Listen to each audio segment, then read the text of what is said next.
गर्नलाई र हाम्रो माझमा हामीले मिलाउनु भएको छ र उहाँले आफ्नो जीवनको एउटा छोटो गफ सुनाउन गइरहेको छ कि उहाँले आफ्नो जीवनमा कसरी प्रभुलाई चिन्नुभयो। जय मसीह सबैजनालाई। र मेरो नाम अनु हो, अनु तामाङ।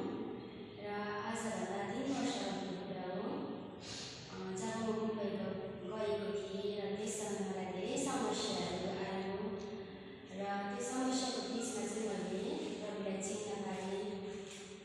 र 2020मा हो जब त्यस समयमा धेरै कोभिडहरू फैलिएको थियो महाराष्ट्रमा र मलाई धेरै त्यहाँदेखिको घरको चिन्ताहरू पनि हुन थाल्यो। नानीको चिन्ता लाग्थ्यो मलाई।